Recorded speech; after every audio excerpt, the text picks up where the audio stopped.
Paradise. This is Thursday, January the 11th, 2024. So, some of my videos have been doing pretty good recently this past week, and I've received a lot of engagement. A lot of new eyes have noticed what I'm doing. So, and of course, a lot of people have kind of put their 2 cents in. They've left a lot of comments, and it's really good. Gives me a lot of good material to talk about. So that's what we're going to do right now. I got a few comments, actually about five in total. I kind of want to observe and get your guys' opinion on the comments and input, I should say, on the comments as well. So I'm going to start off with this one. Pretty sure you guys can all see that. So from this user here, it's like 4 days ago, or possibly five. I think I screenshotted this the other day. Going right into the comments, says, "Hello. As a black man born in Africa and raised in France, it is always a great pleasure for me to see black people's hypocrisy being exposed." Interesting.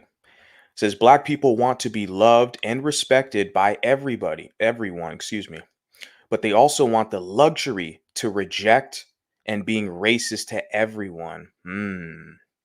That type of dichotomy is very interesting, right? Put some respect on my name, wanting to be respected by everybody or everyone, but at the same time want the luxury. I call it a privilege, right? To reject people and be racist.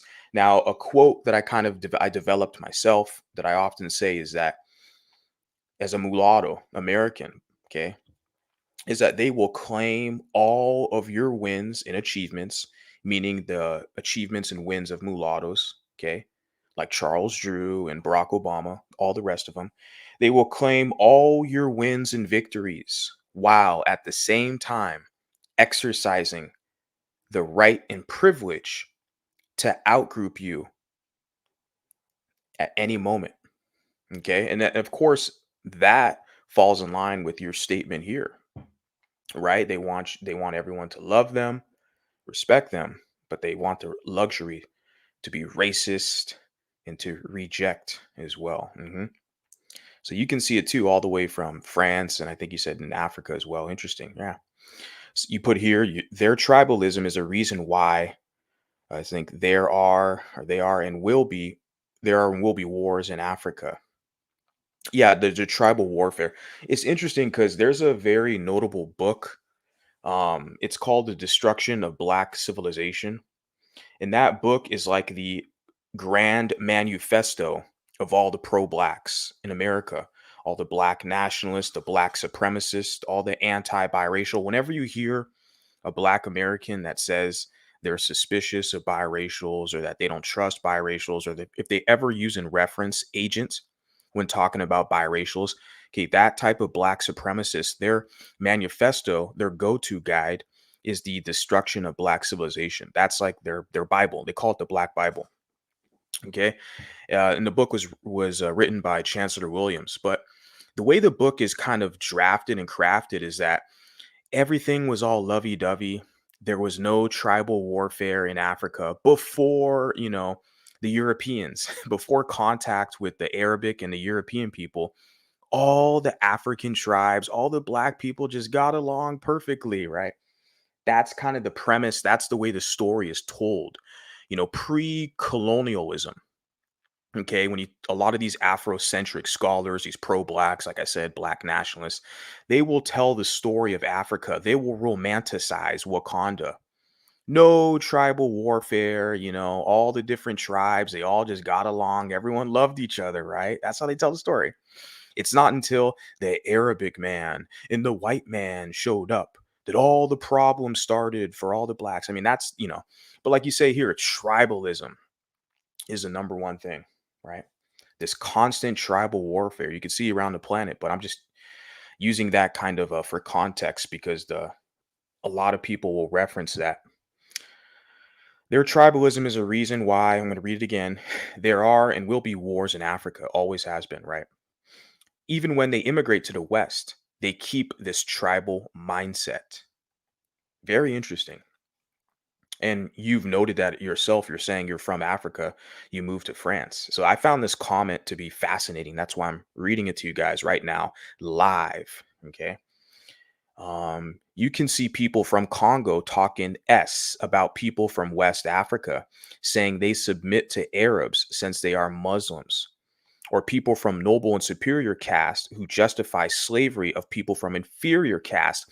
That is an interesting comment right there, because I have seen some dialogue with that, even like the past few years when this whole emergence of this ADOS talk, okay? And then you have FBA, but the whole ADOS, I've seen this back and forth emergence with the Nigerian people who live in America now, and then also like the ADOS people. This back and forth kind of political discourse that they've been having. And they definitely have caste systems in Nigeria. I don't know all the direct titles or caste. I apologize. I know the various tribal groups, the main two, Yoruba and Igbo, but within that kind of Igbo tribe, there are castes in their society, even amongst a tribe. So there's a lot of complexities with different African societies, right? You may all think they all look the same and whatnot, but obviously the continent's linguistically complex, various languages and tribes. So there's a lot of different factors that are there. But the whole caste system you said there, exactly, because they will laugh and mock other, what you put here, inferior castes. Yeah, and like I said, I've heard that back and forth discourse. Some of the Nigerians would kind of rub it in the face of the ADOS, the Black Americans. They call them, like, I'm just saying some. I'm not generalizing over here, guys. I'm saying this is what I've seen back and forth on the internet, where they'll refer to kind of the ADOS as like a kata, or like a stray dog, something like that, right? And it's like kind of mocking them, laughing at them in a sense of, like, as you said, inferior caste, because during like a lot of the colonial period with slavery, a lot of the captured tribes and different lower classes were the ones who were sold off in a lot of cases. And you're right. Yeah, some of the people of the higher classes, they'd laugh and mock them, right, for being sold to justify slavery. So what you're saying is true. I mean, that's why I wanted to read this to you guys, because I've seen this, literally witnessed this kind of back and forth not that long ago. Okay. So, people who are watching this on the playback, you want to put some input, let me know, tell me, put a comment. I'd love to hear your take on this too, because I know a lot of you other people have seen a lot of this play out in different ways, and you have a lot of input. So yeah, as you put here, continuing on, yes, slavery still exists in sub-Saharan Africa. Yeah, and when they join the West, they talk about racism and white supremacy. Yeah, yeah. The whole thing about the whole racism and white supremacy, it gives them kind of a back door. It gives them an excuse, an already built-in excuse to be failures, to be non-competitive in a capitalist competitive society, right? When they don't measure up compared to other groups, they already have this built-in excuse. It's just racism. My white massa didn't give me a bank loan because he's a racist. He didn't hire me. And you got people like Tariq Nasheed, his whole audience, basically, that's like their whole philosophy and talking point. I've literally heard Tariq Nasheed publicly say on one of his like IG lives a few years ago that, oh, if a black person steals something, he does theft or something, it's white supremacy's fault.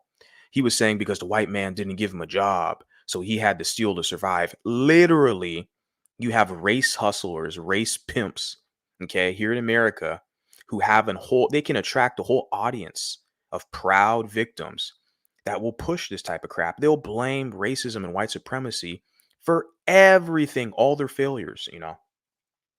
You got some politicians in office who are blaming, like, what was it, Ayanna Presley? I think she's in the kind of Massachusetts area. I forgot. I apologize what position she holds. I maybe a representative. She's a black lady, Ayanna Presley, and she literally like put a tweet out like a year ago saying that like the transportation, like the freeways or whatever, is a form of racism. I don't know all the details. It was some weird shit like that. And then you got people like Brittany Cooper, who's like a overweight black feminist, who's saying that Donald Trump is racist because or no, she said yeah, she's saying that it's Donald Trump's fault that she's eating, or she's at the buffet line. She said something like that. Like what exactly she said? I got to get that clip of that lady, Brittany Cooper. She said some crap like blaming like racism for why she's overweight. I mean, literally, I'm telling you guys, it's pretty bad out here as far as the circus. She said, "We're living in the Trump era, and I can't stay out of the buffet line because Donald Trump's in office. It's racism. Why I'm, morbidly obese and overweight." It's pretty bad. Let me continue on. And you put here about white women not raising biracial children correctly. Now, let me give a background. I apologize. So this comment the gentleman left me was on the comment that I talked about how the back and forth with the black women who are trying to say that the black mom biracials are more grounded in black culture. Okay, so that's one of their main arguments that the anti-white women, black women will make and say, well, our children are going to be more accepted in black culture. Okay, have fun. But I don't know why they come to me like I'm supposed to care. Like, but this guy sees it too. Like, let's continue on. It says about white women not raising biracial correctly. There is some truth. It is not necessarily because white moms are crazy. There is a social explanation. White women who mate with black men generally come from lower social backgrounds, while black women who mate with white men have a higher social status. And you know what? This is a general trope, I guess you can say, a general observation stereotype, but that's not true. Even here on YouTube and social media, a lot of the black mom biracials that I've came across, a lot of them grew up in foster care. A lot of them, their white father abandoned them. Their white father was, not around, or he was low class. And the mom they had, the black mom, was lower class. So these statements are not true. I'm just reading it to point out to you guys that these are common tropes and assumptions that people throw out there, that, oh, overwhelmingly when a black woman gets with a white man. But I mean, those numbers are so small too compared to when black men get white women here in America. But I'm literally telling you that even on YouTube, this app you're listening to me from, when I see some of these cases, I'm looking at these guys. A lot of those guys, they don't like me. There's like a level of jealousy and envy. I'm like, you stay mad, bitch. Stay mad. Stay hating. Stay making me relevant. Okay. But there's a lot of guys, okay, who have a background that's not similar to mine. And when I examine their kind of background, their story, and stuff like that, and it's like, yeah, it doesn't fall in line with this. Okay, their parents weren't higher class people, and that's precisely why they're hating on me. Now, my mom was not from the most high class society that you put here, because white women who mate with black men generally come from lower social backgrounds. You say generally, so you're generalizing. It's not accurate. My mother comes from a middle class American family. My mother is still in middle class, college educated, property owner, very a couple properties, has her own business. Okay, worked in education. So it's like my mom is not from lower class. My father was a military guy, and he wasn't lower class. My black family, they're not lower class either. They're more so middle class Americans. So on both sides, that's why it's interesting. You have a lot of these general assumptions out there, but they're not always accurate. That's why we need biracial people to speak on these biracial topics. When you have these black monoracial people speaking about biracials, they make these generalizations and are usually false. They're not fact checked. So now you have a guy like me up here blabbing my mouth. I'm here to fact check. Let's continue on.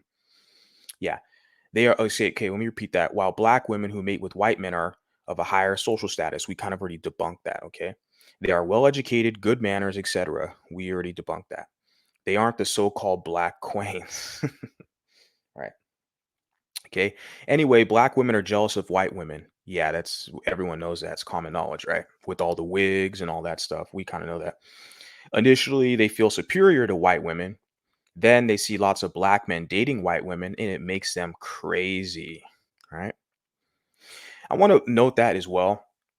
It's kind of a reverse. Since I'm biracial, I can see this, how white men pretty much have free range to be with any type of woman they want, and they're never ridiculed in their community for it. A white man can marry a Latina, nobody says a word, like Ben Affleck or any other person. A white man can marry an Asian, and nobody says a word, right? White man marries a black woman, like Robert De Niro or something. Nobody says a word. Those white men, they're still in high status in their society, right? Robert De Niro is like Italian American, married to a black woman.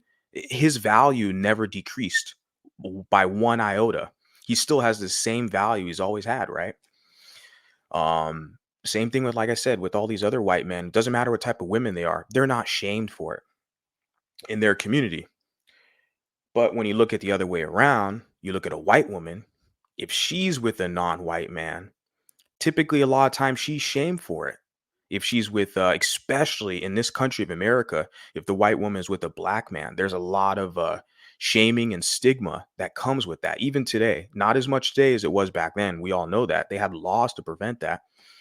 But even today, I look at on internet circles or internet spaces, like when you say Twitter, there are certain pages where they literally have their title of the page is dedicated to white women who date black men and like the disasters that come out of it, right?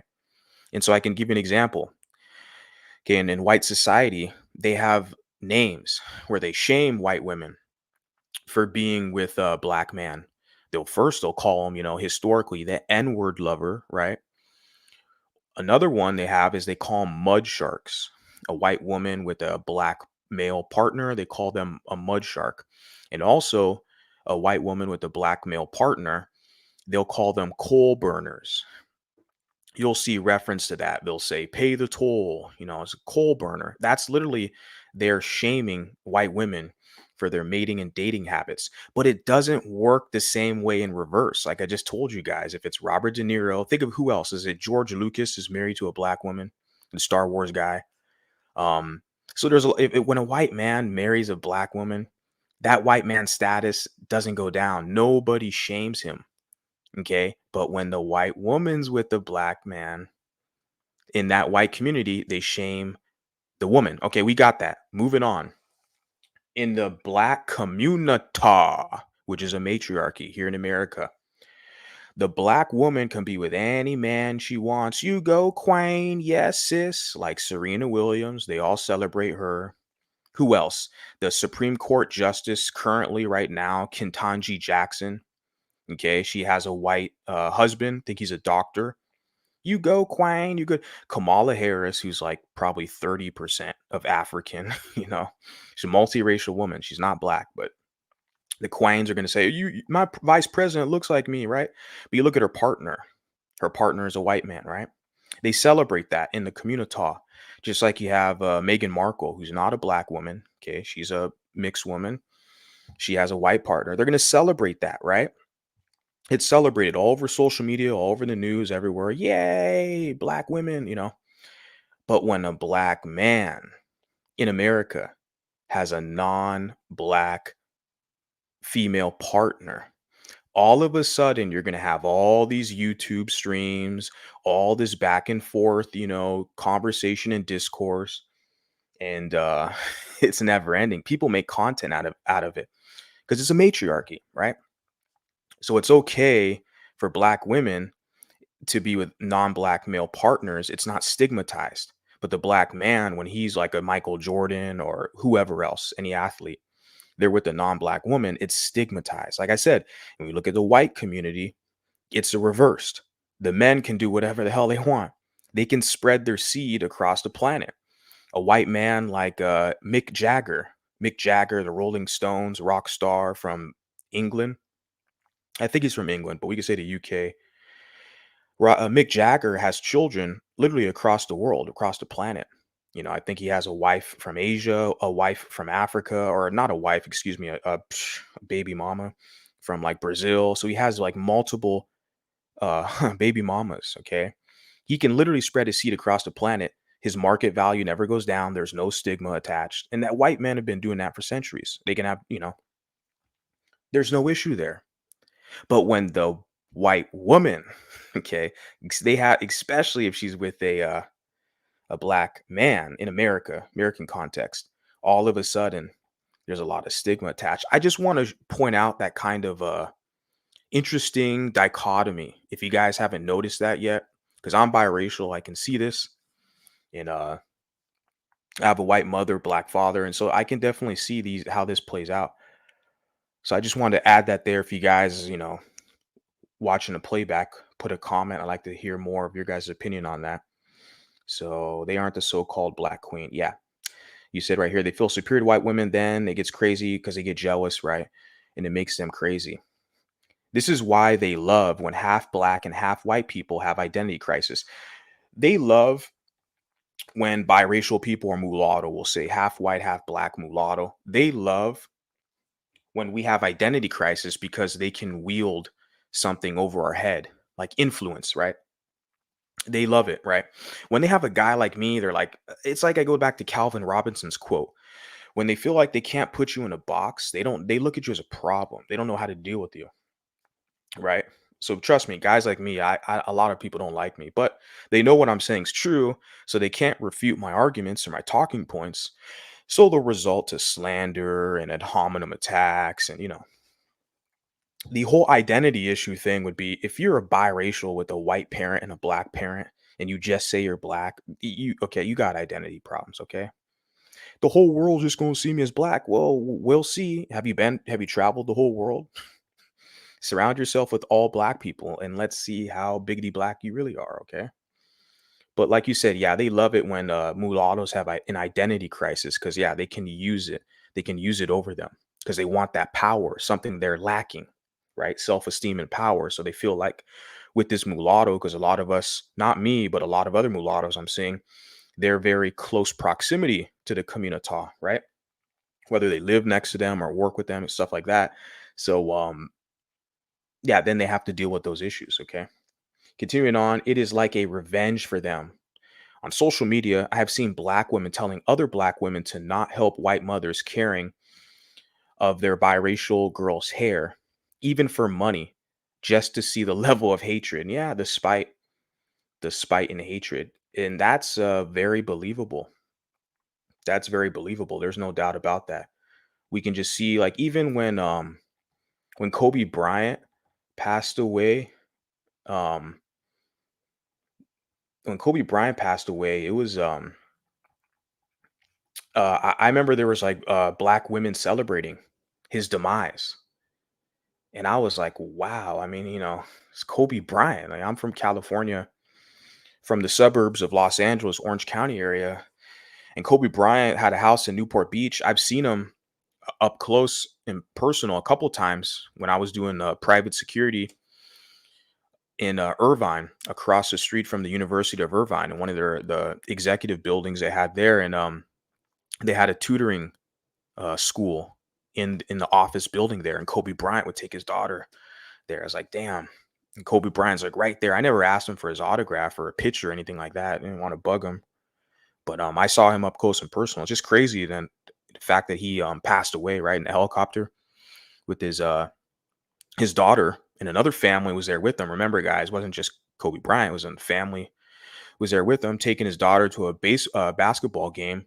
But what I'm saying is, I remember there was black women on social media who celebrated his death. Not only black women, there were other groups of women, like radical feminist types who like hate men because they brought up the Kobe Bryant's like case that he had. He had some kind of a sexual misconduct case that he got cleared for, but they bring that up to justify why to hate or why to celebrate that man's demise, which I found disgusting and despicable.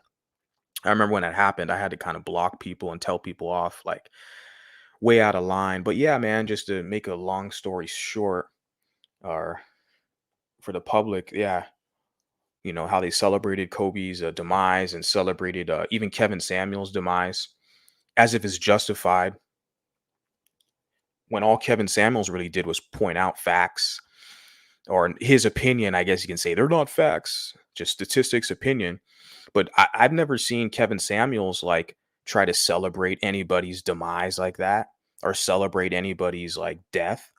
I didn't see that. So it's like the when he passed away, like for people to like wish, like celebrate that, it just shows you how evil and spiteful people really are. And then social media, like you get those receipts. You can see people that who for who they are, and people say I'm a bad guy, I'm a mean guy because I said a bad word, right? Because I hurt your feelings, I said a bad word. But you don't see me up here wishing anybody's demise, okay? Like you had, I put on notice that fat pig, multifacial hood rat, where she was wishing the demise of another biracial lady, Magic Mulatta. And I shared a receipt of that, and I'm sitting there like, you got these type of people out here, man. They're literally wishing harm on people, wishing demise, and they're putting that stuff out there publicly. I'm like, really? These are not innocent people, but I got off track there. Let me continue on with this comment. But yeah, I know how a lot of these people are super hateful and spiteful. Say, okay, continue with the comment. Says, I have watched your content on TikTok. You are right for refusing to be assimilated with black people. Now, I never bluntly and broadly said it that way, that I'm to assimilate with black people. Okay. I'm half black. There are a lot of aspects of black culture I like, especially like the West African culture. I feel connected with that culture and like African American culture, some of the more proper elements. But as the culture stands today, what we kind of colloquially know as the culture, black culture, and stuff like that, when it's all this like promotion of degeneracy and thuggery and savagery, a lot of this stuff I don't associate with it. Okay. And I'm not the only one, but I wouldn't say, like you said, refusing to be assimilated with black people. It's not necessarily like the people, not broadly, because there's good black people I want to do business with, I want to associate with. Um, it's just the overall the culture that you have in this country that a lot of Americans participate in, I can't endorse and I can't associate with. So I just want to make that clear because I know when I say something or make a video, a lot of people are going to make broad assumptions. So I want to just, put that out there, that I'm critiquing behaviors and kind of cultural aspects, not necessarily a whole group of people, if that makes sense. It says, you are not black, but both black and white. In this, okay, on other continents, there are people who have been mixed for a so long time that they have forgotten about it. Indians, Ethiopians, I don't know the pronunciation of this, Tuaregs, apologize, Turkish people, coloreds, right, in South Africa, even white people as a result of miscegenation. You'll gain nothing from people who have victim mentality. Oh, I know. Who refuse to seriously introspect and fix themselves and want to get things for free without doing any effort. You hit the nail on the head. Hit the nail on the head. This is, remember, guys, just some context for those of you who just came in here. This is a African man who is he lived in France for a while. I don't know if he's still back in Africa. I'm gonna tag him in this stream. Hopefully he can provide some more, comments. Because I agree with a lot of the points here. Yeah, you will literally gain nothing. And what it is, like I said, and you noted too, they love it when biracials have an identity crisis, okay, have identity issues, because if those biracials are trying to fight for acceptance in the black group, they can use that over their head. It's like the black acceptance, like a carrot on a stick. They wave that carrot in front of the biracial's head and they will get free labor. They will get these biracials to do free work and free labor, free emotional labor for fake acceptance. And it's never ending. Like this thing, the biracials haven't figured out yet. They haven't got their wake up call. It's never ending. You're always going to be constantly tested and measured up to how well of a subordinate you're being, how well you serve.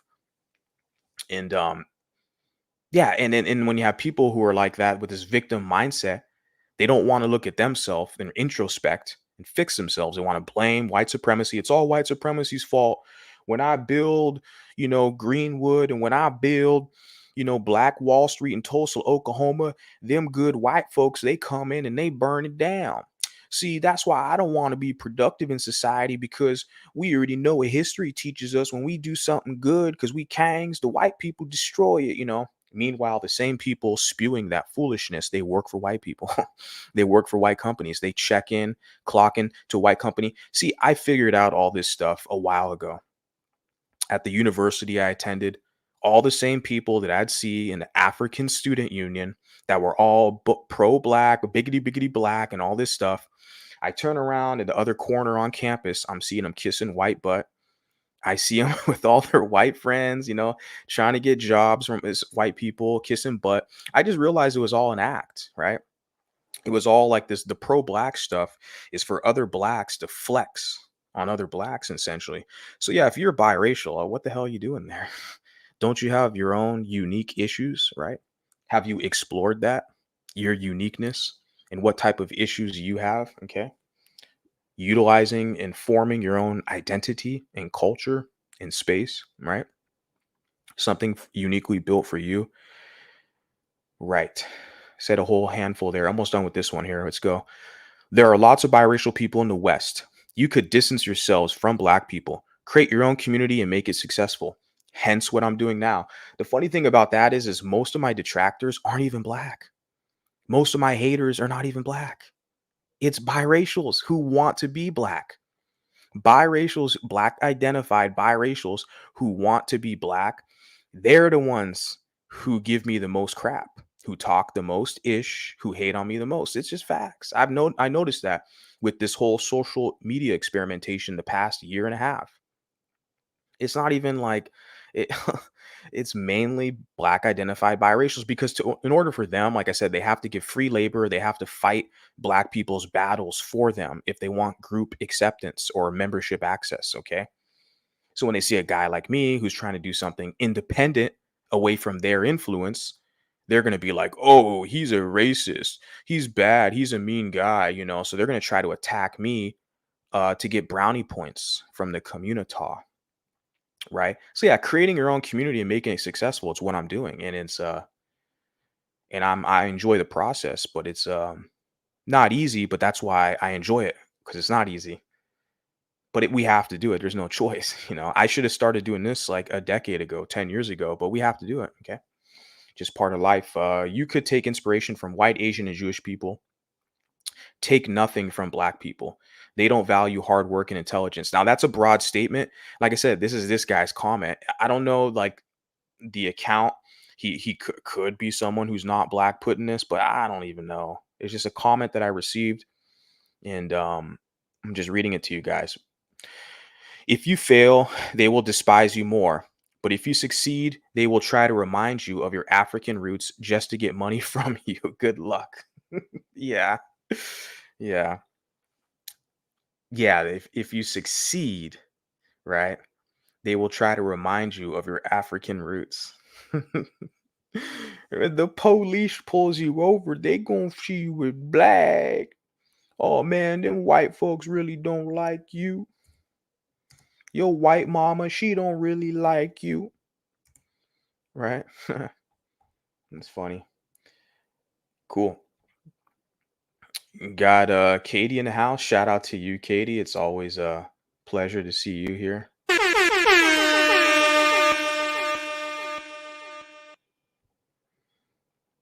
And you put here, yeah, ta-da, right? That's funny. Cool. I got a couple more comments. Let me get into this one right now. I see some fool in the chat. I think he was in my one of my comments the other day too, or today. I don't know, going back and forth.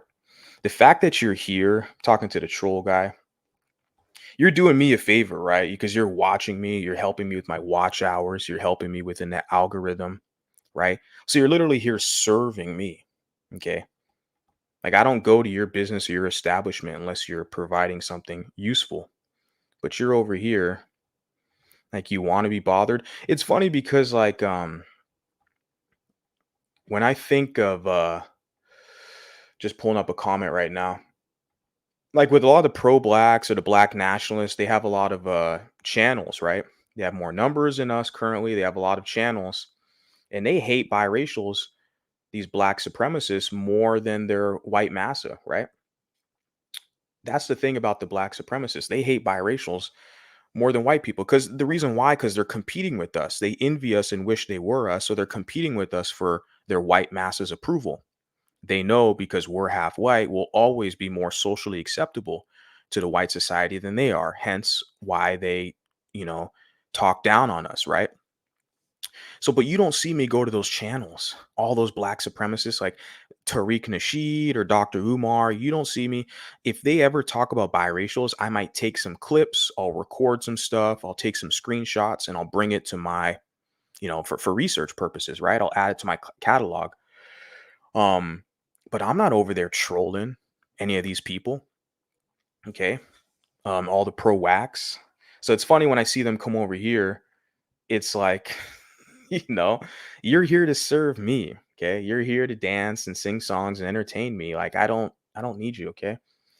So I got another comment here. Says Mecca Makeba.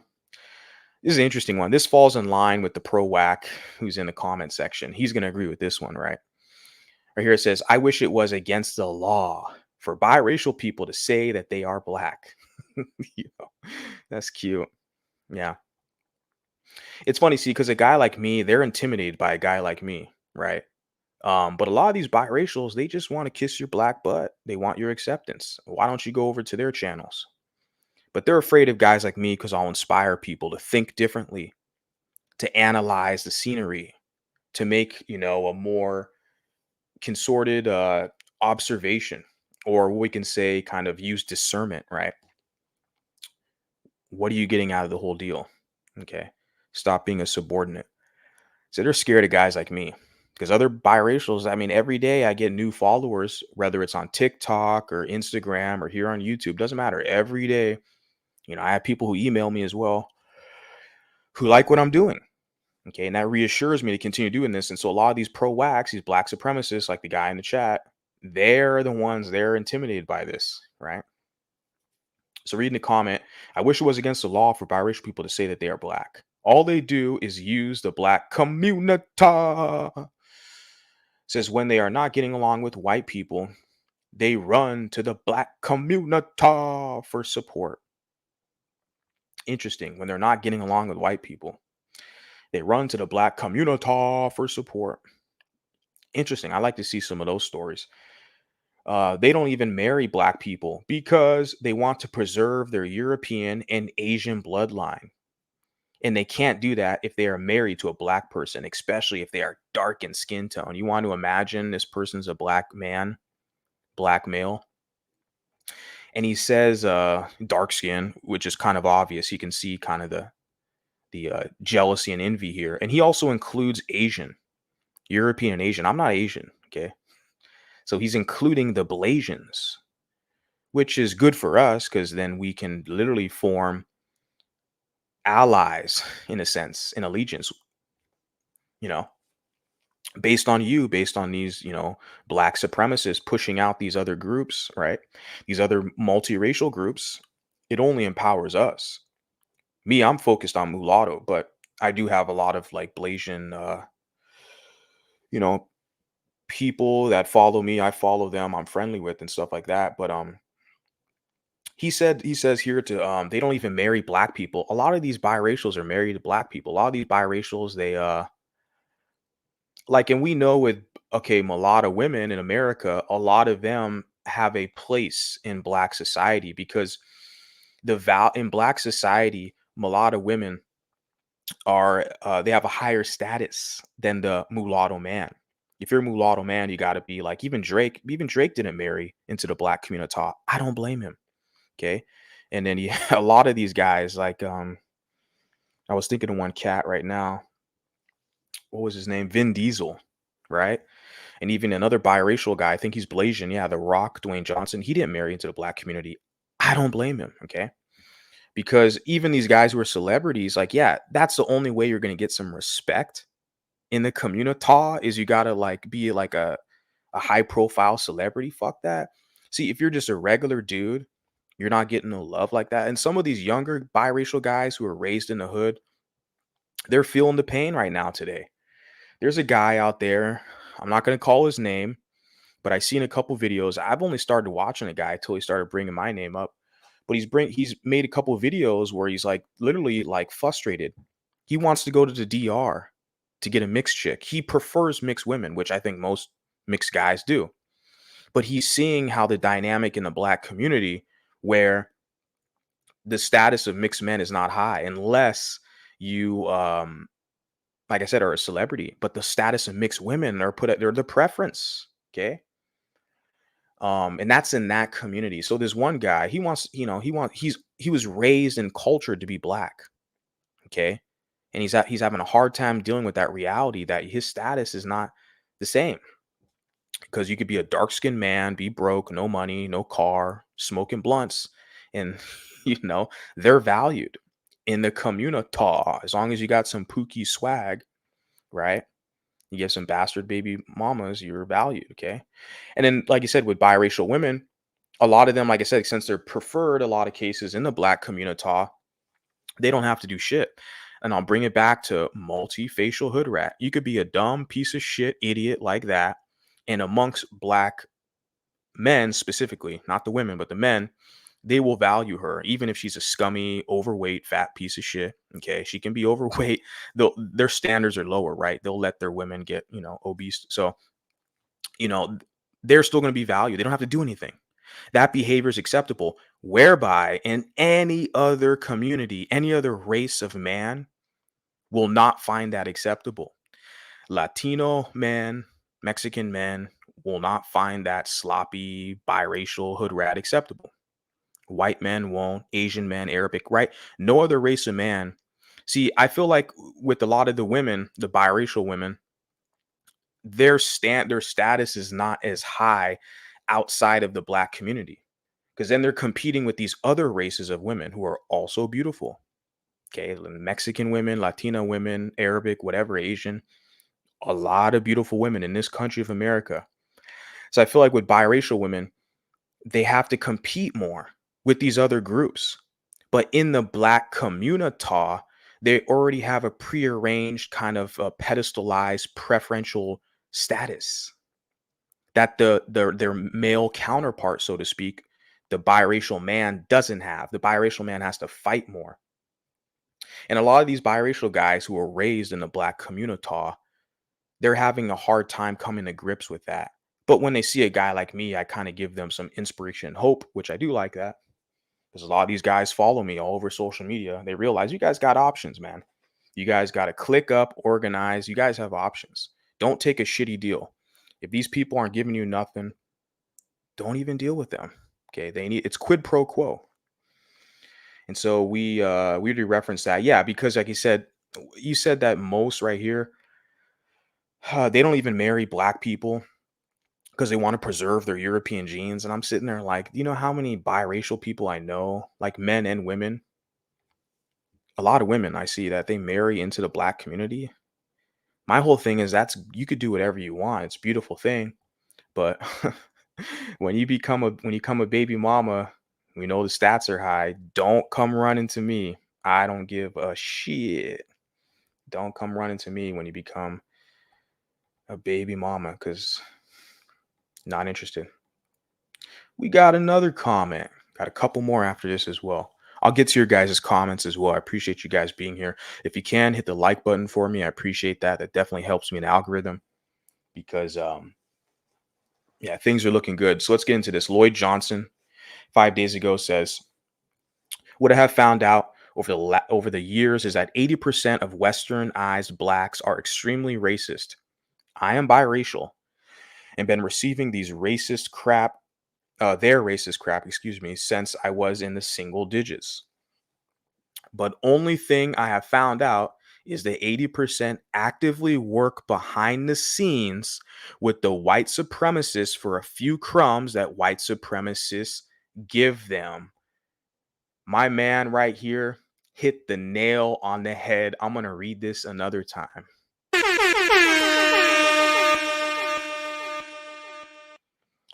But only thing I have found out is that the 80% of these racist blacks, they actively work behind the scenes with the white supremacists for a few crumbs that the white supremacists give them.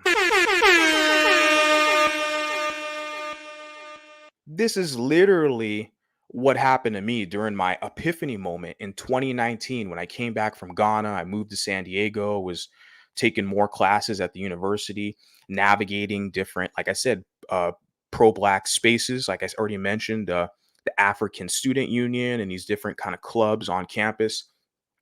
And not just on the school campus, but the surrounding environment, the surrounding area, working in the town in San Diego, different areas and stuff. I had a black roommate as well at that time. And I realized, I was like, we've been hoodwinked. They hoodwink these biracials for fake acceptance, for membership access. But behind the scenes, they work with the very same white racists. They'll cry about that white racist on YouTube and Twitter, social media, with the biracials there, all the pro-black channels. They'll all cry about white people. Tariq Nasheed. But who does Tariq Nasheed hire when he wants to get shit done for the community? He hires white people. He has a white manager. Tariq Nasheed is a white lawyer, probably has like a white land like an agent. He has white agents. I think even his mink slide, he has like a white DJ next to him. See, this is the thing, you guys. Even Dr. Umar Johnson, his degrees, he always tries to flex his degrees to all black people. I'm the most requested scholar. I'm a doctor. Who gave Dr. Umar Johnson that DR in front of his name? White people. And he uses that DR doctor to flex on all the other blacks. Of course. Of course. And if you're biracial, you guys better wake up and smell the fucking coffee when you don't see this. Now, this guy put out kind of a, just a generic number, 80%, but the number is high. The number's high as fuck. Like I said, this is the main factor that, woke me up to what I'm doing now, publicly advocating for mulattoes to have their own space. Because I started seeing this. I was like, well, wait a second. Why the hell am I fighting for black rights, so to speak, when they have equal rights like every other American, or their black humanity and dignity? Why am I fighting so hard to try to be like in the group when the same people I'm fighting for, a large portion of them, are literally, like you said, behind the scenes kissing white ass. They're buddy buddy with white racist. I saw this even in a working environment. I was working at a entertainment venue in Anaheim. It's called the Honda Center. I was working there in the bar. As a bartender there, and a couple of the bartenders. I saw that too. One guy I was pretty cordial with, talking with him and stuff like that. And I noticed that type of coon behavior that this guy would have. Like, he was really cool with me. We were cool and stuff. But like secretly, I would see him like he loved white people. Like, if you really want to study, you want to understand African Americans, you'll know they love white people.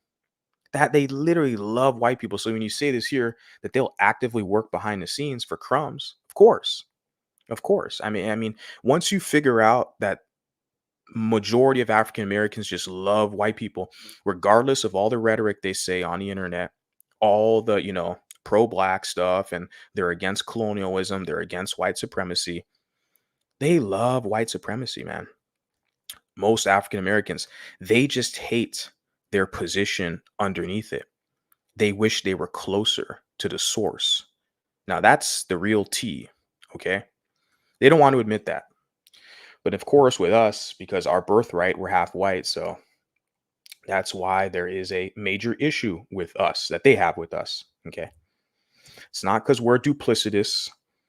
There are some, but just as many duplicitous, and I guess you can say backstabbing or untrustworthy mulattoes you have, you'll have like five blacks monoracial that are even worse. Okay, I mean, they want to paint it that the only people throughout history, it's the mulattoes who undermine the black community. We all know it's BS. It's their conspiracies they use to justify their jealousy for us.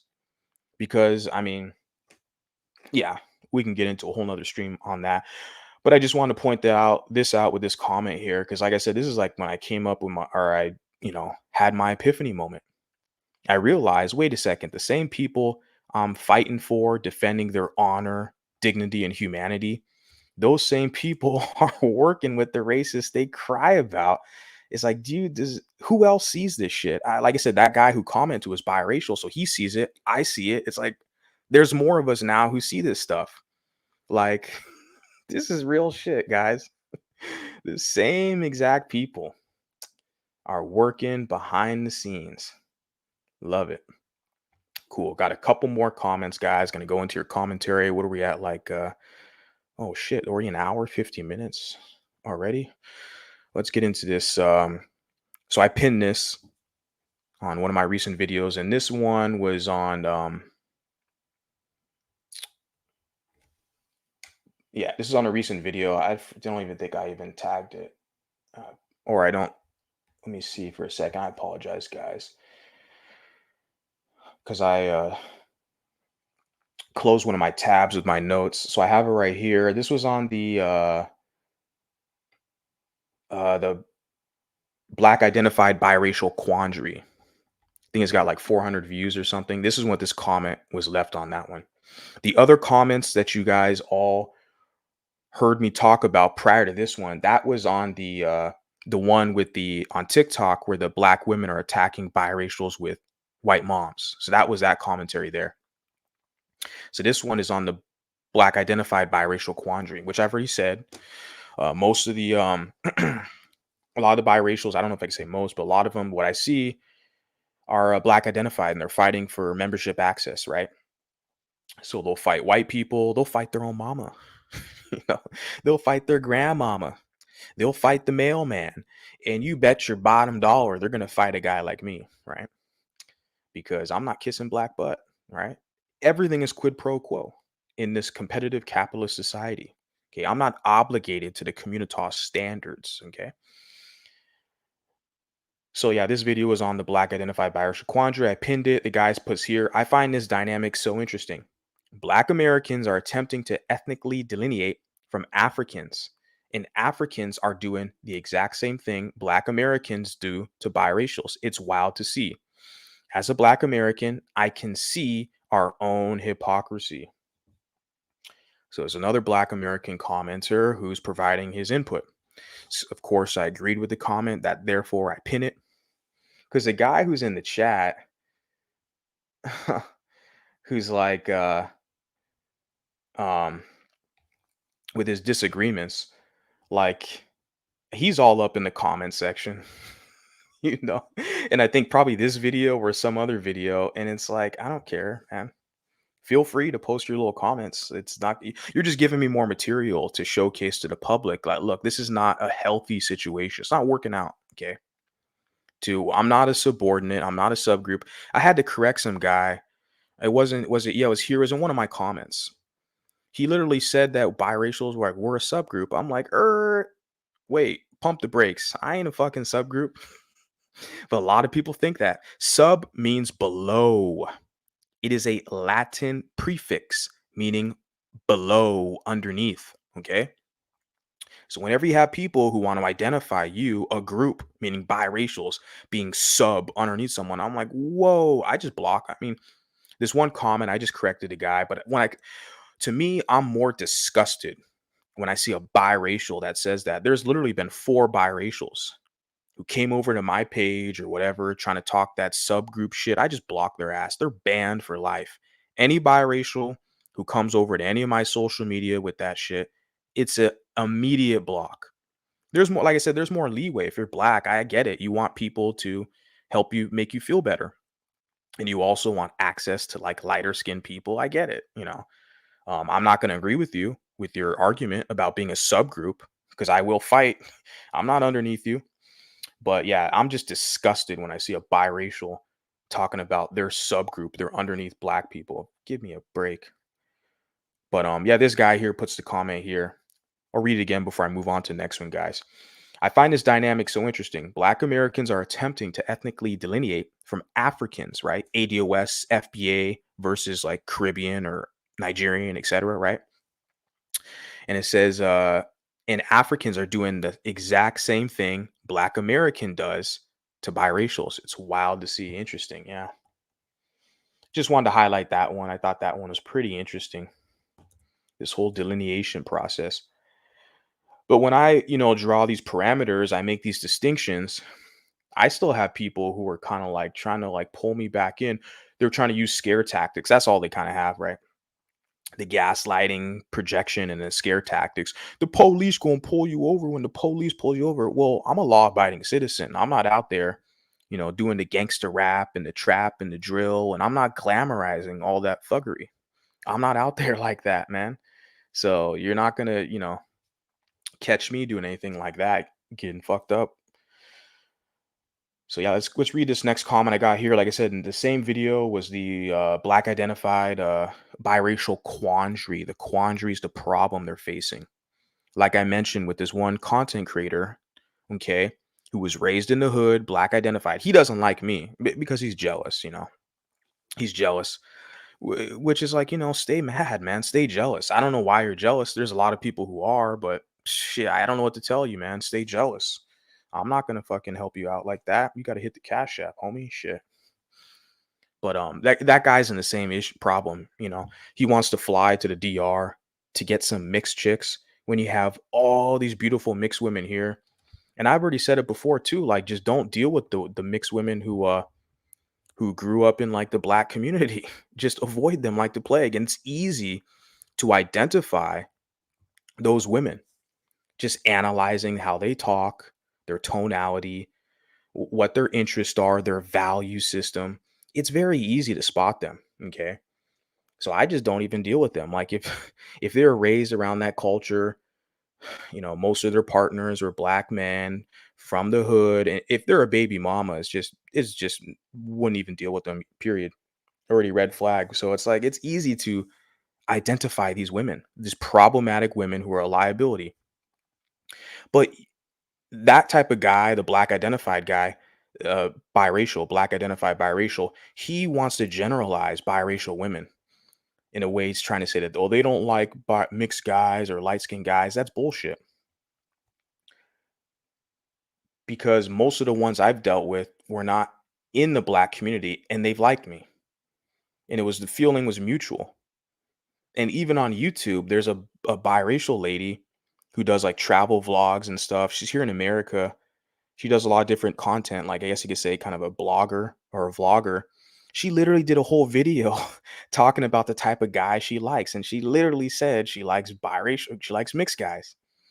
So it's like, she's on camera. She's, beautiful woman, biracial woman. So you see that it's like the evidence is all right there. It's just you have to deal with the women who, because when they're raised, like I said, I already mentioned this, when they're raised in the black community, it's just bare minimum. They don't have to do shit. They can be scummy, like multifacial hood rat. They can be a scumbag. They can be a fat pig, and they can get away with a lot because they'll still get pedestalized because they have light skin. But in the white community, they have to compete with white women and then Latina women and other groups of women. They can't even compete. It's just not even like a fair game. Okay. But I find those biracial women are so much higher caliber. It's just unquestionable.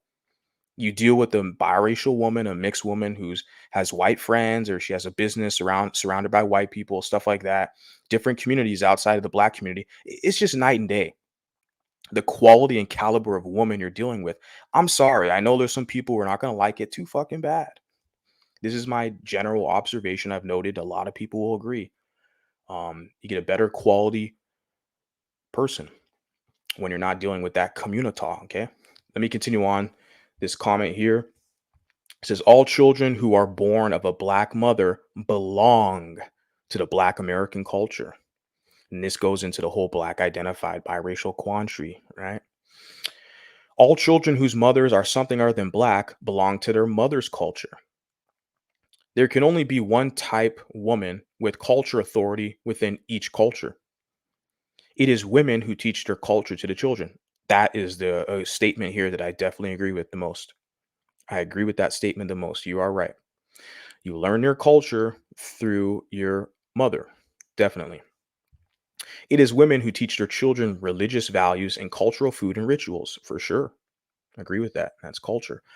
Black men who have children with women who are not black should understand that their children will belong to the culture of their mother and will be visitors to African American culture. Interesting. And you know what? The older I get now, my position now, in my early 30s, millennial guy, I agree with this statement. I agree because I definitely did feel like I was a visitor amongst that culture in different circles that I was in, you know, back like say 5 years ago or something like that. Some of the places, a lot of the places I attended, didn't really quite feel like that was my home. And honestly, I felt like I was doing these people a favor, even dealing with them. To be honest, in some of these circles, I was like, shit, I'm bringing my money, my determination and good spirit and will, my positivity. I'm doing you people a favor, man. You should be praising me for being there. That's why I realized, like, damn, you people are ungrateful. You're telling me, I'm doing you a favor. I'm trying to connect with you. I'm trying to connect with my roots, right? But I definitely, yeah, felt like kind of like a visitor for sure. Was not my culture. Yeah, you're right. And I can't hide that. So now I can be public about it and let the world know that, yeah, I do agree with that. That there was kind of this visitor relationship. Yeah. Don't know what else to say about that. What do you guys think? Let me know. Put the comment down there. Let me know what you think. I think I got one more here. I'm gonna get to your guys' comments and yeah, keep it pushing. I got one more here. And this is from someone who is like a kind of regular supporter of mine. So shout out to this person. Definitely can see their comments all over the place. And this was on the same video on the black identified biracial quandary. Now, the whole premise of that, like I said, quandary is like a problem, a difficult situation. They're black identified where they still want to maintain their kind of close cultural connection, right? With the communita, but at the same time, they know there's kind of a target on their back, right? They're being outgrouped and mocked and pushed out because they're light skinned, they're biracial, they're light skinned, they're not the majority. And because of the tribalism, since you're a minority amongst that group, they're going to try to punk you, right? And so a lot of those people have a difficult time dealing with that. They want their own little special, little light skin space. But at the same time, they want to adhere to monoracial black sensibilities. So that's the quandary. They're in a difficult position because a guy like me, I could just pack up my shit and leave and move and build somewhere else. It's very simple. I have enough tools, enough resources. I could just do something else. I'm good. Don't need you. Okay. Unless there's some type of business or some trade. But with some of these other cats and gals, they're black identified. They are raised in the black community. That's all they know. They have a difficult time leaving, they have a difficult time leaving. That's what that whole video was kind of about. So get into this comment. We are not obligated and can't bridge gaps, right? Because people want to position us that we're supposed to be this kind of intermediary. We're supposed to bridge the gap between black and white. You have a lot of, and they've kind of in academia within the liberal, socialist, communist, pro LGBT academia think tanks, and they're all over within the mixed race spaces on social media. They have pre-designated mulattoes to be that bridge, to bridge black and white. Okay. And see, they don't like the term mulatto. That's why I use it. Those specific liberal LGBT think tanks, they like terms that are more innocuous, like mixed and multiracial. The reason why, because mixed includes everybody. There's no proper distinction, there's no specificity. We even saw today, I saw a picture of the guy, his name's Irby Fatal, right? I call him Kermit the Frog. I saw a picture of him today, and he looks exactly like he sounds. Like I knew he was just a black guy pretending to be mixed because they're all over the damn place. It's nothing special about him, you know? And that's what the whole golden sphere experiment was a lot of black people like, I'm an MGM, I'm mixed. I got -3% European, so I'm just as mixed as you. you know, that's why people like the term mixed because like they just allow everybody in their damn group. But what I'm saying is that there's kind of an overarching kind of intelligence apparatus, if you will, that's directly tied with academia. And like I said, these are these kind of mixed race, pro LGBT think tanks, so to speak. And they look at us as mulattoes as we're supposed to bridge the gap for this liberal agenda to eliminate race. No, I identify myself as being mulatto. That's my racial classification. Okay. I'm not here to bridge the gap and to serve. Like we had the sitting president of the United States, Barack Obama, who publicly said that before he took office. But I'm guarantee you today it's the same sentiments. If you asked him, he looks at us, okay, that we're supposed to bridge the gap between different races and cultures. I'm like, I'm just existing like everybody else. I don't have to explain to everybody, you know, what my justification for existence is. No, I'm here to exist like everybody else, okay? But they want you to fight harder for everybody else for this fake membership access. when you can literally create your own situation and then you write the rules. See, they don't want you talking like that. They're threatened by that. Oh no, they want you in that kind of debacle. In between that gap, they want you to be the gap. They want you to be the bridge so everybody else can walk over your ass. So everybody else can do business and get together and have biracial kids and all this stuff. They want everyone to step on your ass. You're supposed to be the bridge, right? If that you want to use that analogy, that's the way I see it. They want to literally step on your ass to connect over to the other side to do business and have kids and fornicate, whatever. And you, as a biracial, you're just supposed to be here to serve, to make people feel good, right? But they don't have to make you feel good. You notice that? I'm trying to get these people to understand that relationship, to start questioning that.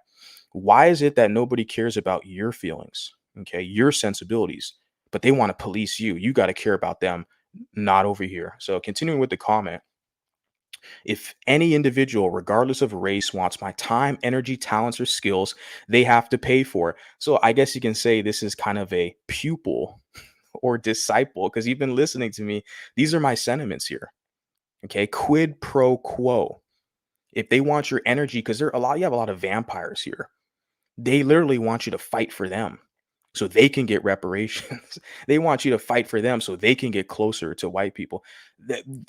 They want to use your talents and skills. They'll claim every win you do, everything you do that's miraculous in society. Oh, he's black. He got a black dad, so he's really black, right? Like a Derek Jeter doesn't look black at all because his or what's his other guy, another athlete, Patrick Mahomes, right?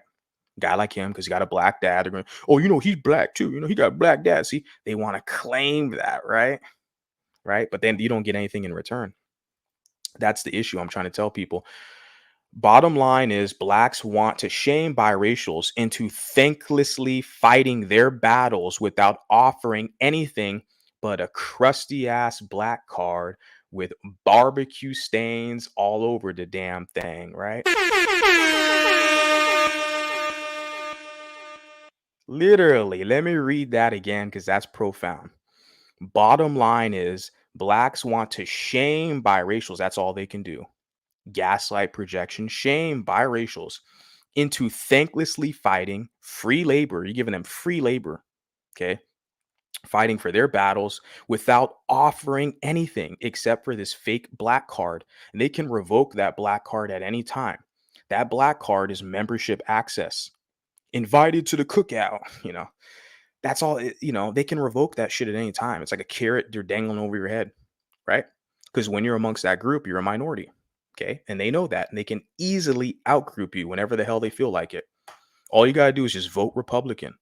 All you got to do is say, nah, I don't like Beyonce. I don't listen to Nipsey Hussle. No thanks. Oh, you ain't black. Right. That's all, And it's like, yeah, you're going to do all this fighting. You don't get nothing in return. I'm trying to tell these mulattoes, you guys got to get something in return. Fuck that. You're not the only one out here that thinks like that. There's a lot. And establishing connections is essential moving forward, right? So it says, as for the black identified mulattoes, we just might have to let them go. They've been let go. I block most of them. Once they come up in my comment section, dusted up my chat, dusting up my comment section. It's like, get out of here, man. Honestly, they are more of a detriment to us. And we have of us, and we outnumber them anyway. They're extreme detriment to you. The black identified mulattoes are more of a problem than black people. I've already said at the beginning of the stream, black people aren't even a problem at all. They're not, black people are not my problem. Like I say, do business with good people, associate with good people. Doesn't matter what color t-shirt they have on. As an American free society, even globally, I'm going to go back to West Africa, go back to Ghana. I have friends over there. Like, and I have connections in Kenya. So it doesn't matter where I go globally. I'm always going to be dealing with black people, African people doing business. That's not the issue. The issue is having something of our own where we can't be continuously outgrouped and punked and put into a subordinate position where literally, like I said, we're a lot of cases we're in spaces where we're a minority and we kind of think there's this acceptance there, this is for us, but ultimately you're being put in a position to where you have to serve to get that acceptance. You have to prove your quote unquote blackness. Okay, if that makes sense. I hope so. But then you like you said, the detriment there. So getting back to that detriment, yeah, because they're going to be the saboteurs. They're going to be the main ones, the black identified mulattoes who are going to try to prevent you from doing what establishing a space for your own. Those are the main ones. Those are going to be the main ones, right? Um, yeah, okay. If they don't want better for themselves, too bad. The caravan is moving on, and we have a lot of issues to address. Yeah, yeah, yeah. Shout out to her for that. Shout out to everybody for their comments. You guys give me great material to discuss over here. So let me get into your comments. Oh, I think I got something. This is funny. This is funny. Yeah. All your talking points are white supremacists. I wonder which one of your parents you got that from. LOL. So this is probably one of them them what do you call the one of them pro black women types, I guess I can say, right? I wonder which one of your parents is white. Maybe because they know wholeheartedly, instinctively, if my mama was black, I'd just be you know, I'd already be designed just to kiss your butt. That's funny because like the majority of us don't have black mamas, right? The sad part is a lot of these biracials with white moms, what it is, because they feel like they don't have an option. They feel like they don't have an option. They're stuck in a community talk, kissing black butt, trying to get acceptance. And if you're not kissing their butt, all of a sudden you're a white supremacist. You see that? Calling them a Kang is a white supremacist, according to him. Saying Kang is like white supremacist talking points. This is probably that head ninja in hiding bitch over on Twitter. It's probably him. I don't know, man. A lot of characters. But I'm sitting there looking at like, really? Calling you a Kang? That's white supremacist. I could say a lot worse, man. Trust me. This is YouTube though. But I'm like, yeah, if you're not kissing their butt, okay, then they use this like, look, that's why a person like you, I can't associate with. Okay. You can be in my comment section and entertain me for a bit, but eventually I'll get, it's not going to be entertaining, and then I'll just, have to tell you to get up out of here, right? See you later, right? You dare mock me, ape?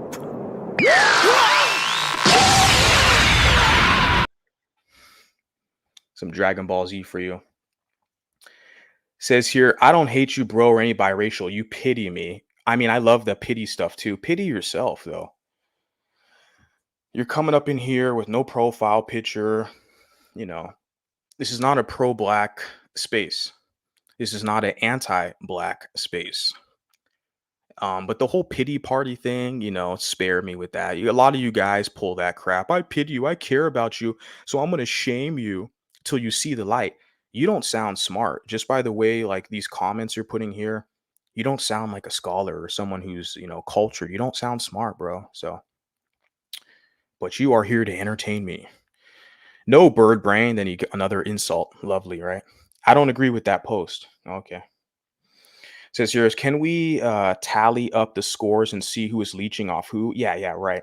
Yeah. Charles Drew, Adam Clayton Powell, Thurgood Marshall, W.E.B. Du Bois, Frederick Douglass. I mean, the whole list, that's just in America alone. The list is a long, long list of all these mulattoes who fought for them. Okay. And look at where you are today, just trying to survive and thrive, but they want you to serve them for fake acceptance. And if you're not kissing their butt, what are they going to do? Oh, you racist, you anti-black. Okay. And you put here, Muck, please explain where the white supremacy is at. Yeah, right. I said Kangs, but I also say Quangs as well. Like, what the hell? I say other things too, but because it sounds funny, honestly. Typically, white supremacy involves implying white people are superior. Criticizing societal values does not implicit superiority. Yeah, definitely more educated context there, because the other guy, the muck dude, is not smart. And a lot of times, these people who are not intelligent, they use their religious doctrine to try to supplement their lack of intelligence. Unfortunately, we see that. Also, it's common within the pro-black circles. They do that. They use religious doctrine to supplement their lack of intelligence. Also, in pro-black circles, they use conspiracy theories and whataboutisms, right, to supplement their lack of intelligence. It's very, very common when you examine their circles. Okay. You put here, why should we fight for the black struggle if they aren't going to fight for the mulatto struggle? I mean, right there, you deserve one of these horns here, right? Like I said, the whole situation is quid pro quo. What are we getting out of it? And the thing is, we fight the hardest for them. And you got people who laugh at you and mock you. I don't have the clip now, but I'm gonna actually download it after this and have it in the I'll have it like in the my storage so I can pull it up at any time. Remember Kwame Brown? Kwame Brown went on this like colorist rant against DJ Envy and Matt Barnes. He's like, "Oh, I used to torture you light skins who wanted to prove that you were down with the hood." He was talking about all these light skins, these biracials who wanted to act all pro-black at the rallies and marches. Remember Kwame Brown? He literally publicly boldly said that. And I'm sitting there saying, "Thank you, Kwame Brown, for showing me that a lot of dark skinned people, they have a hive mind. They have this resentment and envy towards biracials. And they're literally like Kwame Brown said, "Oh, I used to punk you light skins. You wanted to fight for us. You were at the rally for black rights." They use that against you people. And I'm just one of the guys here telling people, look, you got to get something back in return. Get all this fake acceptance shit. Look, once you're already accepted amongst mulattoes, you have your own shit. You have your own space. You have a place of belonging. That's good. Okay. Now they need to start bringing some resources if they want us to cape. See, they don't want to hear that. They don't like that. They feel like they're entitled to have access to you. They feel like you're here to serve them, a subordinate, a subgroup, if you will. They feel like they're guaranteed, granted access to you as a mulatto. I'm like, nah, fuck that. I'm fighting out here. No, and I'm not. See, that's the thing here. The struggle. I'm not going to fight your battle. Okay. If you're not fighting for my battle, what the hell? I'm not fighting for your battle. Give me quid pro quo. Is an African centered Black American. We have a lot of the same issues with Negroes. The Archaeology Society of Crate Diggers. The child's race is determined by the seed of your father. That's biblical. And any of his doctrines against God. Didn't I tell you guys this? When they can't really scientifically explain anything, you know, they resort to the Bible doctrine, or conspiracy theories, right? You're an agent. I don't trust you, right? That's very typical. There's no history on record with the other terms like mixed. Yeah, what it is just a broad term. And I say it as well, too. I think you probably do as well, Katie. A lot of us do. We kind of understand it colloquially, but it's not specific. I like the specificity because there's no BS, right? Because what oftentimes will you say like, oh, a biracial or mixed, you'll have your monoracial people who will basically tell you, well, there's other mixed groups that are not just black and white. What about them? It's like, dude, the title is Mulatto Vanguard. I'm talking about mulattoes here, okay? I respect the other groups as well, but I'm talking about something specifically unique to us in our current dilemma currently, right? Do you advocate for separation between black people and biracial? Excuse me. You speak as if there is already a separation. Blackness is going away, and people seem to be separating in groups. That question could be asked with you, and like I've already mentioned, with the like Nigerian Americans or the Ghanaian Americans or the Jamaican Americans, and then the ADOS FBA. That all that separation talk, you should probably go turn around to your black brethren in those circles and talk to them about separation. Why are they making those distinctions with FBA and ADOS? Oh, but no, but that's okay. They're allowed to do that, right? They're allowed to separate. That it's not separation for them. That's okay. But when a biracial wants their own space where there's a form of group cohesion and acceptance, all of a sudden it's an issue. You're not getting no free access, not with anything I'm doing. It's quid pro quo. If you want something, you got to give something. Okay. That's how we're doing it over here. And he says, Why ask only about separation from blacks? We were half white too, so what gives? And then Kevin C responds and puts, the guy speaking sounds as if he's separated, right? Isn't that a song by Offspring? We gotta keep them separated. The black identified biracial he is describing sounds like a problem.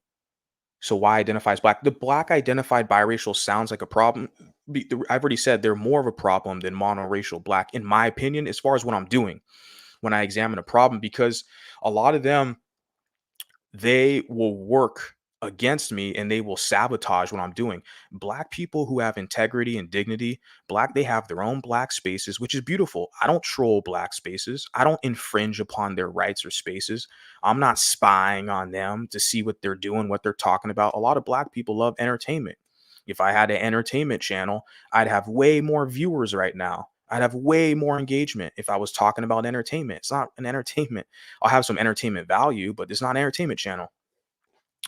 But that's what you see in a lot of black spaces. There's entertainment based.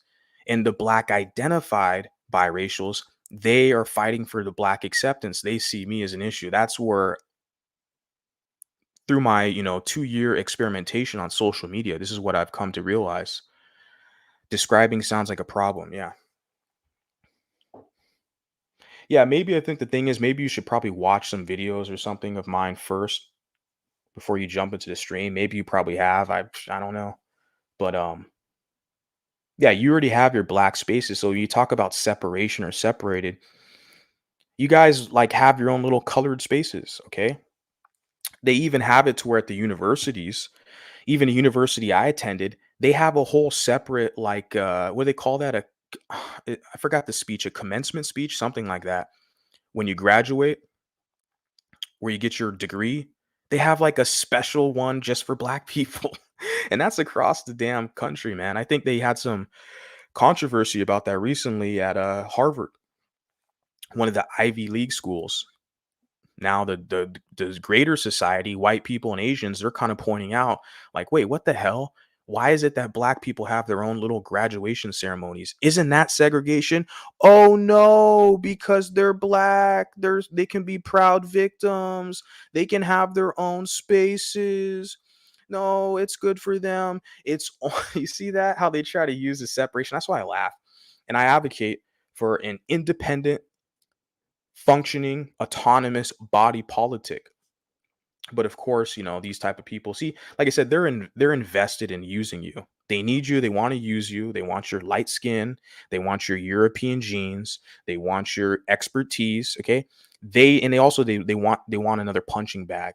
Because if you're stuck in their group, you're a minority amongst them, and we know in this society, the higher it's based off the majority rules, minority loses. That's everywhere around the planet. In America, in Europe, in Africa, it doesn't matter.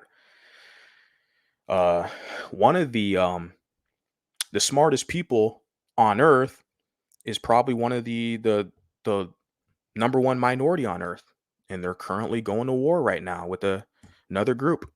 In that group, who's going to war right now, the minority group, they have a lot more power than every other demographic.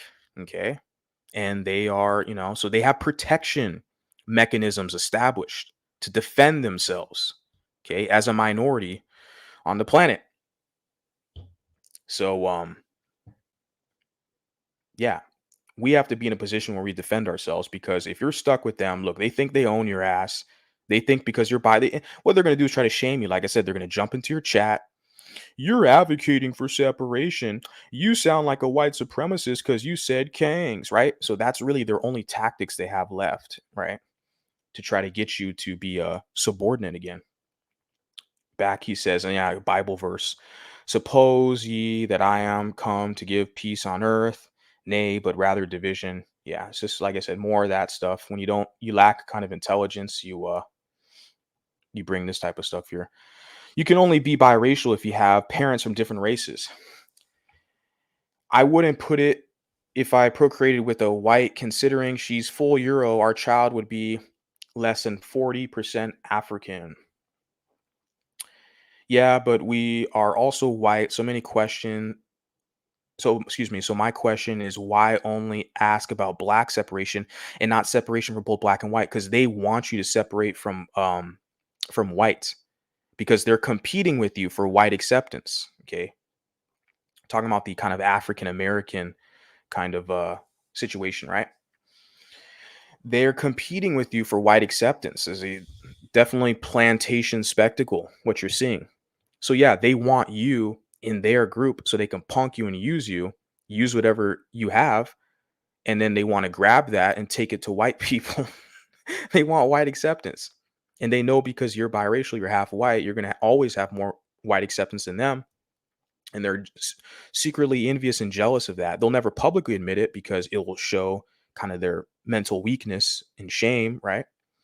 So, but yeah, they're never talking about white separation. Like I just gave an example where you literally have even the university I went to, they have a whole graduation ceremony just for black people.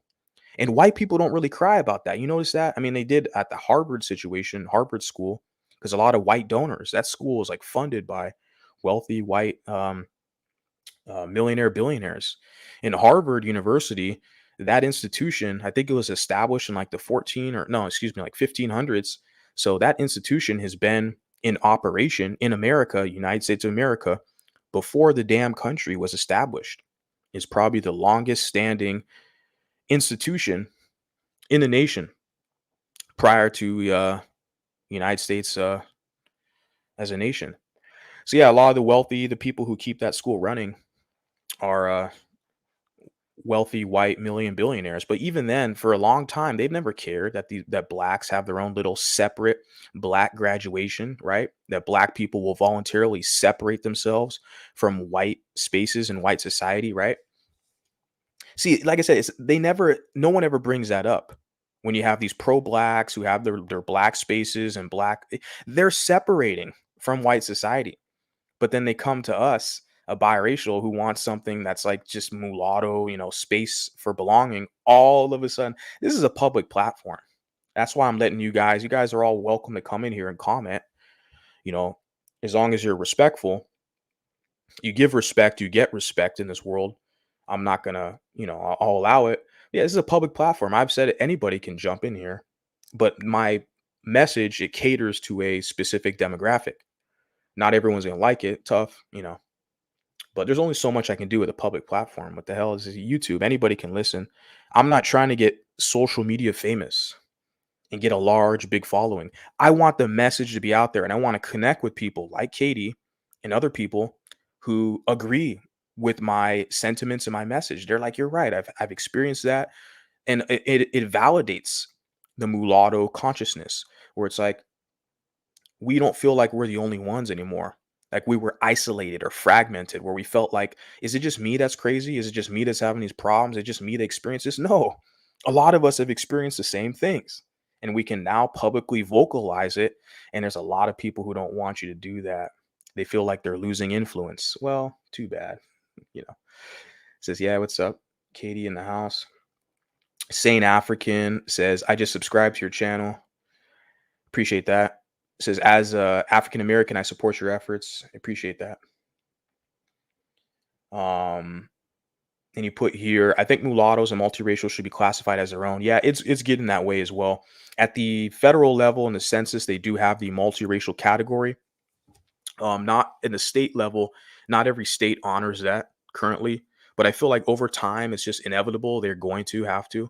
But most job applications, they honor that. Or you could check multiracial. I'm currently in the market right now, and most every application I'm seeing, it's multiracial or check two or more races. So it's more so. I'm from California, where it's always been that way. I've always been biracial identified. Always saw myself as being black and white. Didn't have the vocabulary back then as a youngster that I do now. But yeah, California is more progressive in that manner versus some of the other states, not so much. But like I said, when the population changes, when you have this emergence of mulattoes, multiracials emerging in society, the laws, the environment, it's going to have to be restructured to fit their liking. So they're going to have to implement that classification at the state level in whatever state you're in, located in. It's going to happen inevitably. because our numbers are rising. They're not going to continue with this one drop rule bullshit when we know damn well we're not black. Okay, we're biracial. We're not black. So it's over time. It's inevitable. Just everyone's got to do their part. I'm doing my part, ruffling feathers. But everybody's got to do what they can do. I noticed that what's aren't complaining about not being included. Yeah, don't care about them black spaces. You talking about like white people? Yeah, yeah. It's funny that I noticed that too. They don't even care really, or getting invited to the cookout. Do you think they care? Do you think they give a damn? And they can own the buffet. They have the most luxurious restaurants and all this stuff, private parties, yacht clubs. Do you think they really care about going to a black space? Right. But then you have a guy like me who's like, hey, I'm going to do this biracial space. It's YouTube. Anybody you can join in. You're black, whatever you are. It doesn't matter. You can tune in, listen, comment.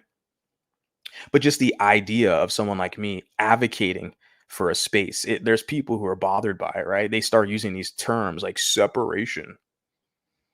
And it's like, yeah, we can still do business and stuff, and that's fine. But like, I'm not going to kiss your butt. You know, some of us want blacks to codify under race first so we can build ourselves up. Yeah, the B1, you already have those type of people. The black first people. Yeah. Yeah, I would if I were you, I would go connect with those people. I don't think biracials are going to be able to help you moving forward, honestly. I think you guys had a lot of biracials in the past, right? Before say like 2016, when I started seeing the turn was when Obama left office. When I started seeing what we call this mulatto phobia or this anti mixed race rhetoric and the black nationalist conspiracy theories by a lot of your black nationalists, like the irritated genie, some of the other Afrocentrics that are around Tariq Nasheed's circle. I started seeing that type of rhetoric being, promulgated throughout social media, YouTube, and all stuff. Around that time, 2015, 2016, that's when I really started to get keen and realize, okay, yeah, there's people who are literally putting a target on our back. So I feel like from now moving forward, you want to codify your whole B1 thing, go to black people. Okay. Biracials aren't black. Okay. And my whole position here with me is quid pro quo. And you'll have a lot of biracials like a Michi X or someone like that, or, you know, yeah, they'll help you out. But I'm telling you, man, I'm moving forward. A lot of these people, a lot of these biracials, once they realize they have another option, they're going to jump on that option. They're not going to be fighting for the black monolith. And I do find it hilarious when biracial people want their own spaces and black folks get upset. It's weird as hell. Because the thing is, it is weird, isn't it? Because like I said, I think it's a beautiful thing that you have black spaces. I don't troll black spaces. I don't create a whole nother troll account to go and talk shit. You got black private groups on Facebook, you got all black pages, social media all over the place.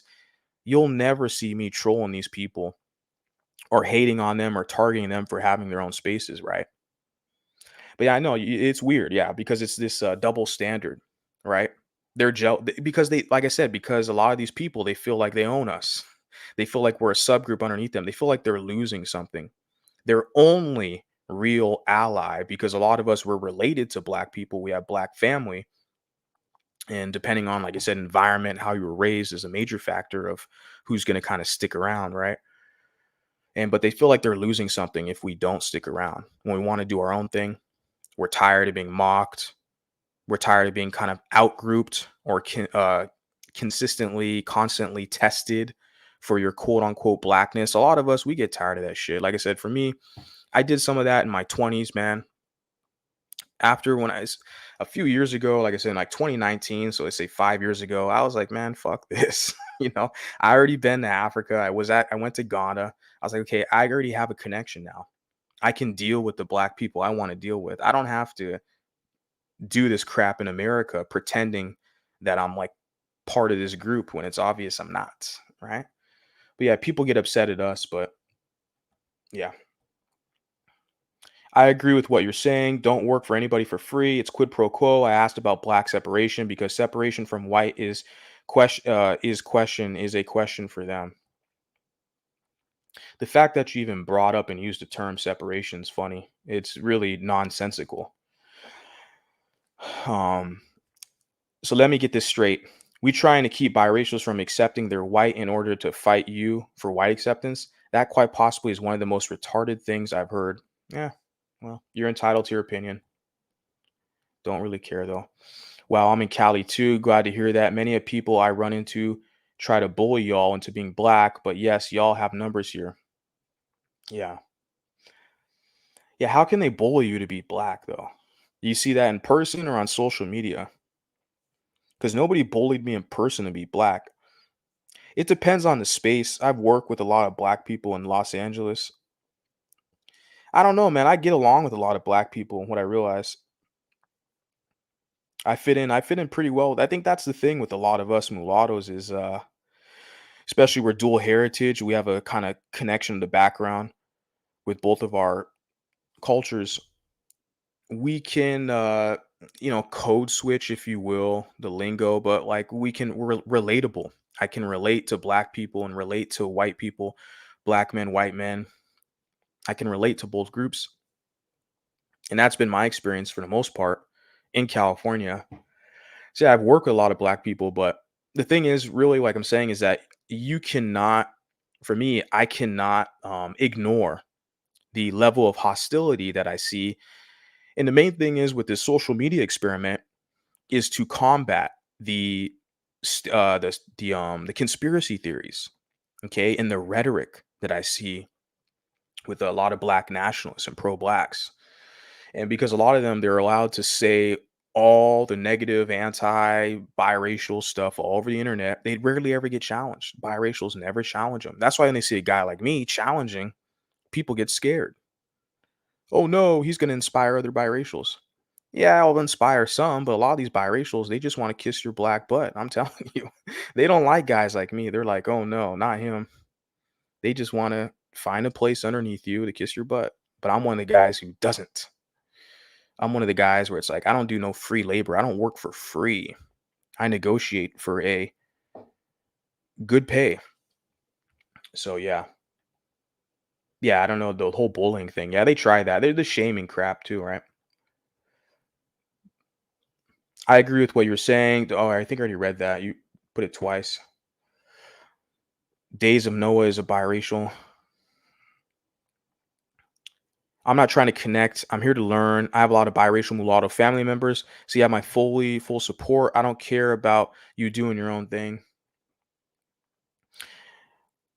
Okay, it says, what would the ideal mulatto community look like socially and physically? In a physical community sense, would it not include restaurants from various of our black, white ethnicities, cuisines, examples? So there's a guy 20 years ago, the same man who established the mulatto flag. His name is Richard Miller. He literally developed a flag, a mulatto flag, and I have a video here on this channel. And he basically drafted the flag from the flag of the Dominican Republic, because Dominican Republic is basically one of the only majority mulatto nations, right? Um, and so that same man, Richard Miller, who developed the flag, mulatto flag, he had a website. I don't believe it's still in operation, but one of his main things on a restaurant, on the website, was developing recipes specifically for mulatto recipes, right? His whole philosophy was to develop this kind of unique culture and identity surrounding our mulatto-ness. We would have to have our own recipes, traditions. He already developed a flag. So these are some things that he was implementing. And what you'll find out is oftentimes you're not going to get a ton of support doing these things. So I don't know what the dude's doing now. But that was 20 years ago. I think it was like around 2001. Yeah, over 20 years ago. He had a website. I forgot the name of the website, but he had some recipes he established and put up there. But you're right. The beautiful thing with us is we can take that from the European culture, we could take from the African culture and kind of blend things together per se, right? To create a new uh, concoction, a new recipe that's uniquely for us or made by us. We can share with everybody, but something that's it's trademarked or stamped in our name or liking, right? Like when you think of orange chicken, you think Chinese, right? You think of a carne asada burrito, you think of Mexican, right? So we need something like that that's uniquely for us. The Creole people have something they have uniquely Creole, but what I often find with Creole people is they're not really doing good as far as gatekeeping what it is to be Creole. A lot of them are black identified and they just kind of are like a group adjacent or attached to blackness. That's a whole nother discussion. But yeah, with the whole mulatto, you said restaurants, cuisines, right? For sure. Good question. Yeah, more questions like that. Social media and academia passively because they accept y'all due to people believing everybody is black. However, once you step out as yourself, it's an issue. It's got more aggressive lately. It's gotten more aggressive lately. Yeah. And like I said, I started to notice this kind of split or schism, if you will. Like I said, 2016, when Obama left office and Trump got in office. And that was also with the whole Colin Kaepernick bending the knee. So you had these prominent mulattoes at the center of the political and social discourse in America between black and white. You know, the president of the United States is the highest office in the land, and you know, the Colin Kaepernick, the number one sport in America. You have this guy, this mulatto guy, taking a knee. Like I started seeing the opinions not only of white Americans but black Americans. Okay, around 2016 for me personally. That's when I really started to see this schism, if you will. So that's it, guys. That's all I got for tonight. I appreciate you guys' commentary and comments. You know, come back if you will. Post some more comments. Let's keep the conversation going. So I'll talk to you guys next time. Peace.